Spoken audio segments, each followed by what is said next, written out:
Welcome back to the Infinite Rabbit Hole. My name's Jeremy, and here's our fringe news for the week of January 4th, 2026. First, we start with a revisit from our last fringe news segment from New Year's Day. In the segment I'm calling Not Just Drones, the New Jersey Swarm, and the Nazca Connection. As we close the book on 2025, the so called December drone crisis over New Jersey and Colorado has morphed from a national security headache into a full blown Fortean mystery.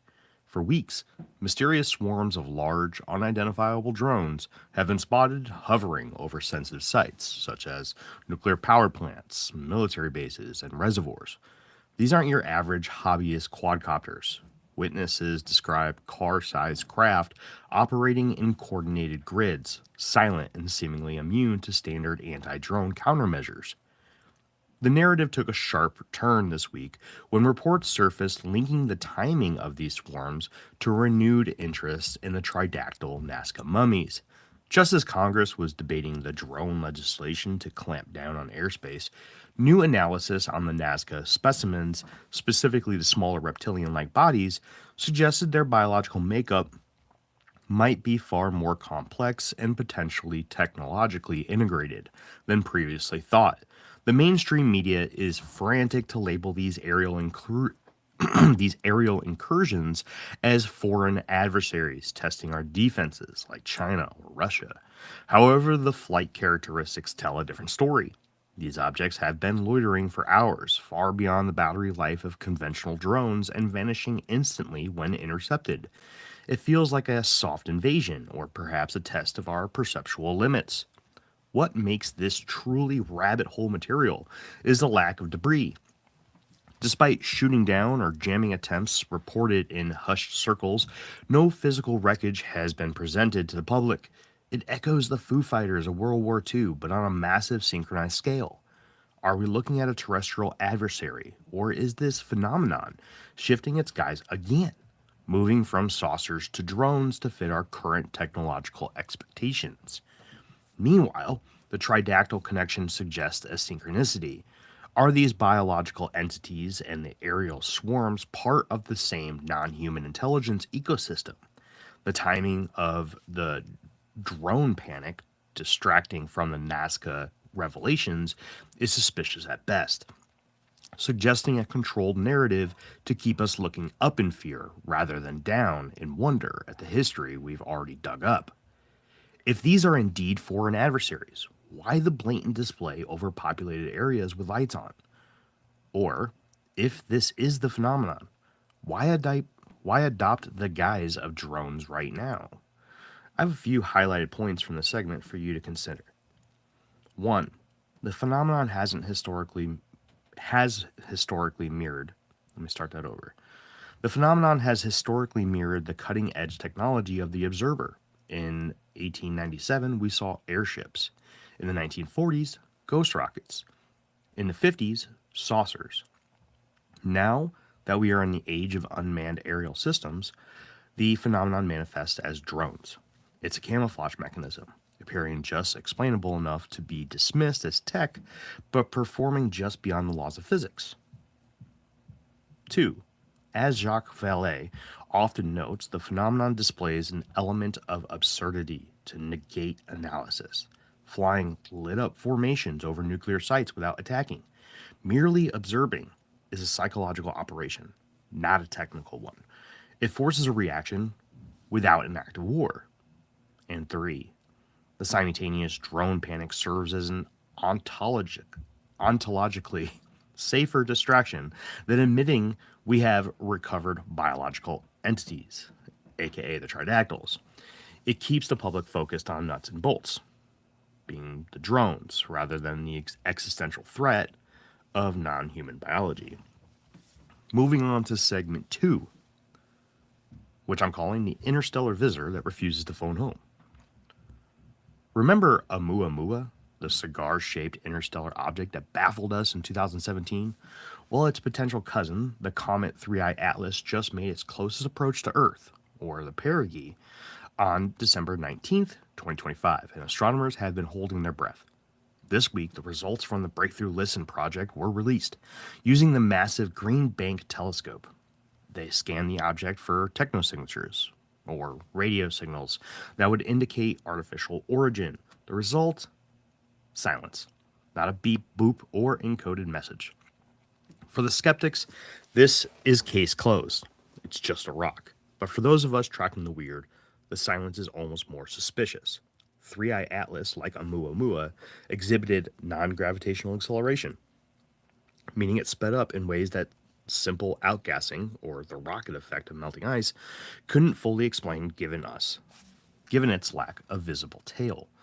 The object is now heading back out into the dark void, leaving us with more questions than answers. The fact we dedicated one of the world's most powerful listening ears to it shows that even mainstream science is jittery about. The fact that we dedicated one of the world's most powerful listening ears to it shows that even mainstream science is jittery about these interstellar visitors.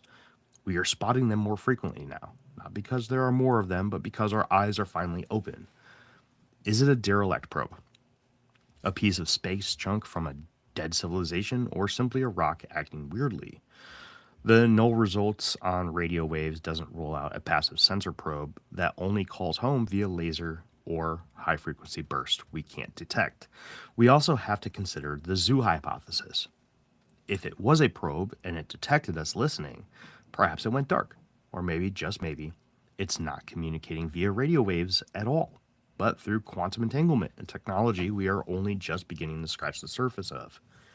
With that being said, here are a few points I'd like to make regarding 3I Atlas and the way we as humans have absorbed its passing through our solar system, specifically about our use of technology that is looking for radio waves, and why it may not be the best way to look at the anomaly.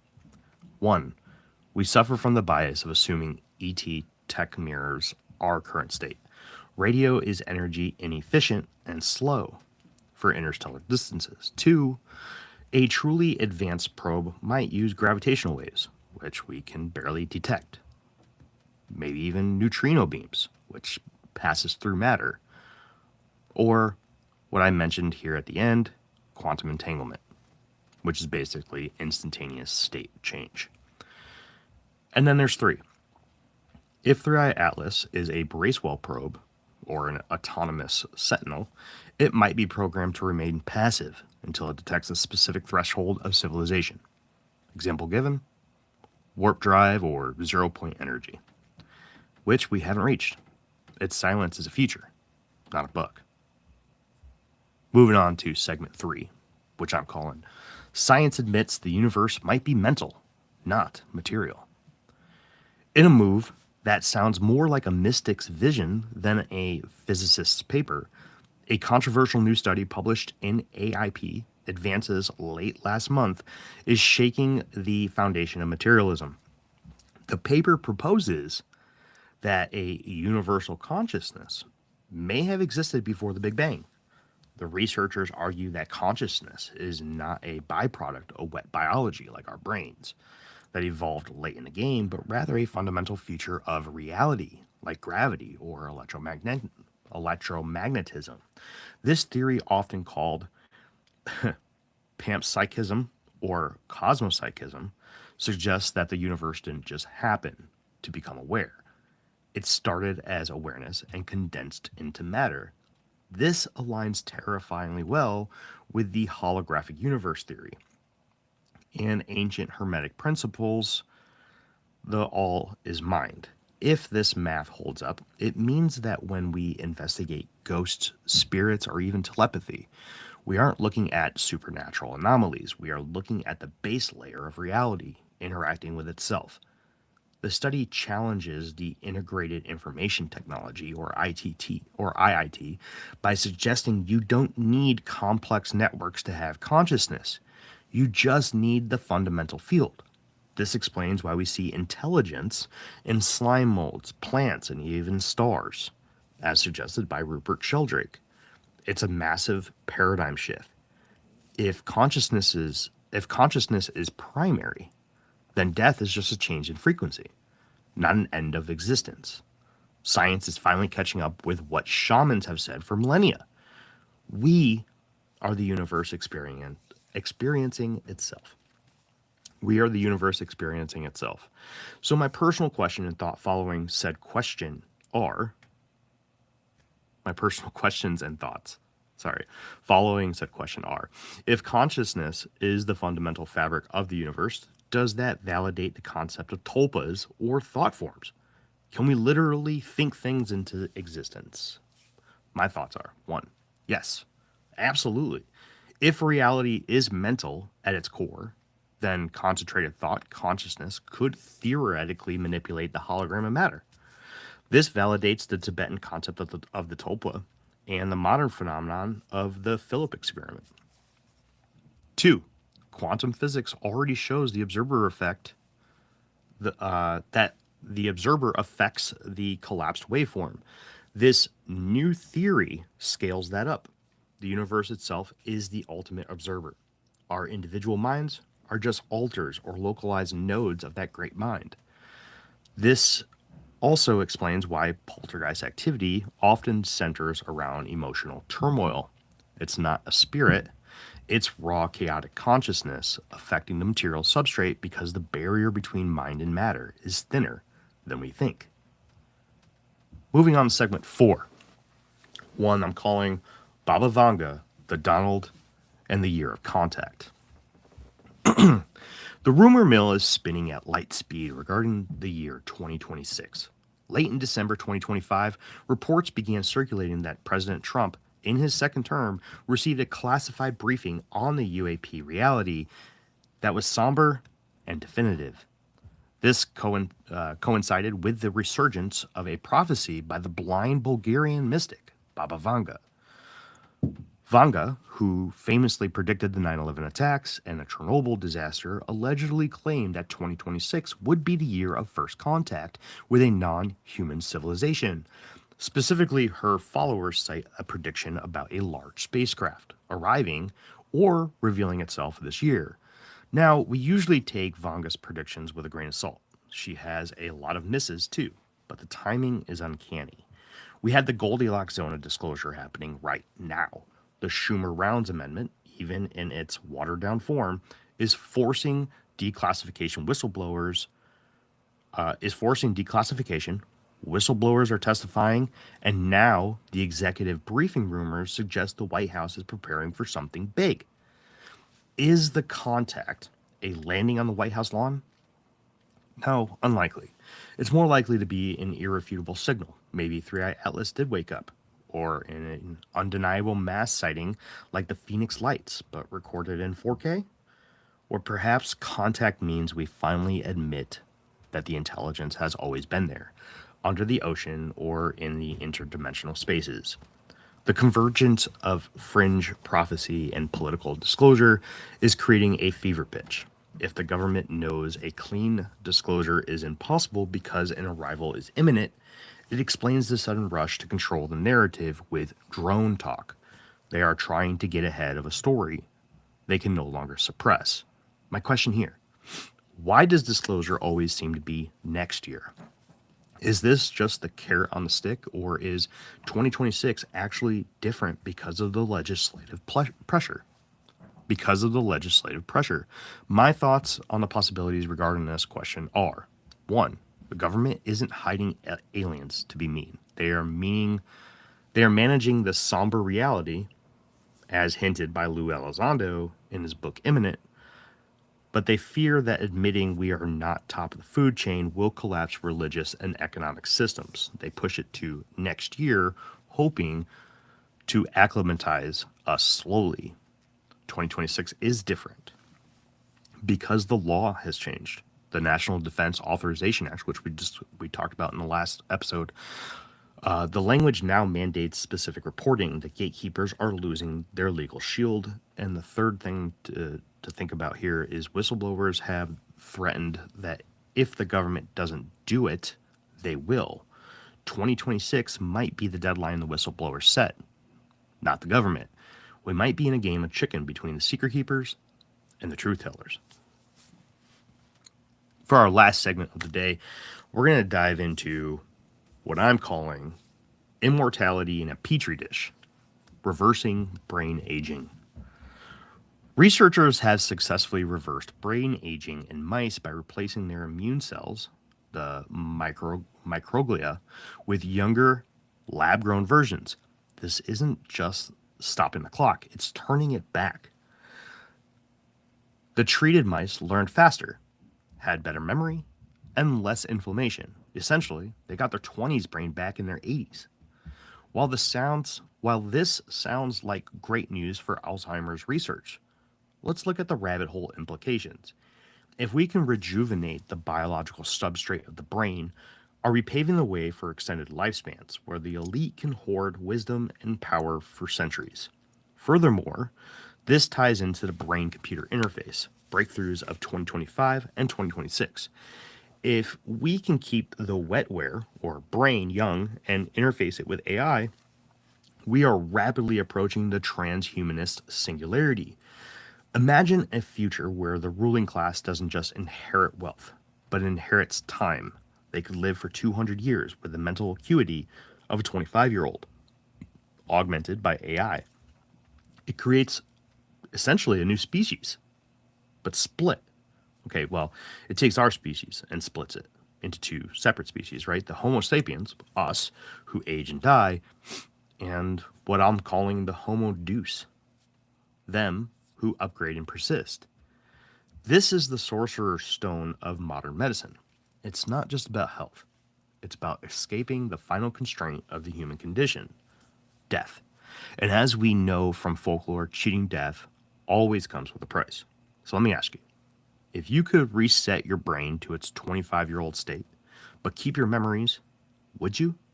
And does the biological tampering risk severing our connection to the spiritual side of death? Here's a few things to think about. One, many esoteric traditions believe aging is the process of the soul loosening its grip on the body to prepare for the next stage. If we trap the consciousness in a perpetually young body, do we stunt spiritual evolution? Are we creating a prison of flesh? Ancient myths, like the pre-flood kings, speak of humans living for hundreds of years. Did they have this technology? Did it lead to their hubris and destruction? We might be rediscovering the lost technology, let's say, that sank Atlantis. And finally, a young brain processes fast, but lacks the crystallized intelligence of age. If we mix old memories with young processing, we might create a super intelligence, or we might create a disjointed consciousness that can't relate to the natural cycle of life. It's a dangerous game. Well, now that I've covered everything in this whatever, right? New format that I'm presenting to you guys. Well, let me go through my chat. I kept the chat specifically set aside so I didn't get distracted this time. Let's see if there's any good questions. Right on. Skeeter has been sounding off. Grismatically Clever from YouTube. What's up? Hey, good to see you. But yeah, this is basically a live update segment is what Skeeter's calling it. And that's a good one to use. I'm not officially sold on what I'm going to call the segment yet.